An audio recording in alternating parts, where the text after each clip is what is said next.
Hi, hello, నమస్తే మిత్రమా. ఒక మంచి విషయం.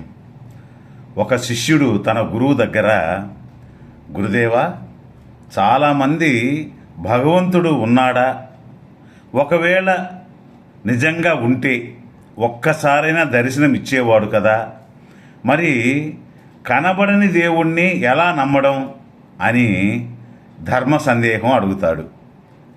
అప్పుడు ఆ గురువు ఒక నవ్వు నవ్వి తన శిష్యుణ్ణి ఒక గ్లాస్ నీళ్లు తెమ్మన్నాడు. తెచ్చిన నీటిని కొంచెం తాగమన్నాడు. తాగాక ఎలా ఉన్నాయని అడుగుతాడు. చప్పగా ఉన్నాయంటాడు.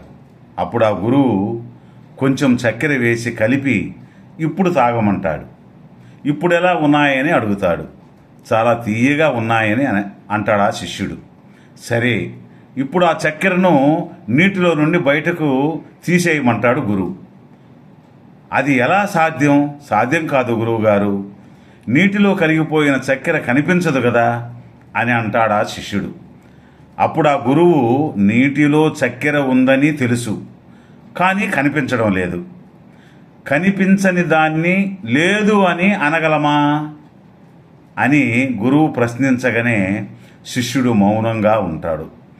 అప్పుడు గురువు, నీ కంటికి కనిపించని పదార్థాన్నే నాలుక రుచి చూసి ఉందని చెప్పింది. నీలోనే ఉన్న 2 ఇంద్రియాలకు 2 భిన్నమైన అభిప్రాయాలు ఉన్నాయి. కంటికి తెలియనిది నాలుకకు తెలుస్తుంది. అంటే కంటితో చూసేది కేవలం మామూలు దృష్టి, అది పూర్తిగా భిన్నమైనది, భౌతికమైనది.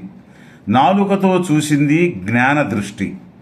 అచ్చం అలాగే ఆ భగవంతుణ్ణి కూడా కంటితో చూడలేం. ఆయన ఉన్నట్లు అనుభూతి మాత్రమే చెందుతాం. ఆ భగవంతుని అనుగ్రహం ఉంటేనే దర్శించుకోగలం. అదే యోగ మార్గం లేదా సాధనా మార్గం అని చెప్పాడు ఆ గురువు. చెట్టు మీద ఎన్ని పండ్లున్నా వాటంతటా అవే వచ్చి మన ఒళ్ళో పడవు, తినండి తినండి అని. అలాగే నదిలో ఎంత నీరున్నా దానంతట అదే వచ్చి ఎవరి దప్పిక దాహము తీర్చదు కదా. వాటిని పొందే ప్రయత్నం మనమే చేయాలి. కానీ తల్లి ఒడిలో స్థిరంగా కూర్చున్న పసిబిడ్డ ఆకలి ఎలాగైతే తీరుతుందో, అలాగే భక్తుడు కూడా విశ్వాసంతో ఆ భగవంతుణ్ణి ఆశ్రయిస్తేనే ఆ పరమాత్ముని అనుగ్రహం లభిస్తుంది. మరి మీరేమంటారు మిత్రమా?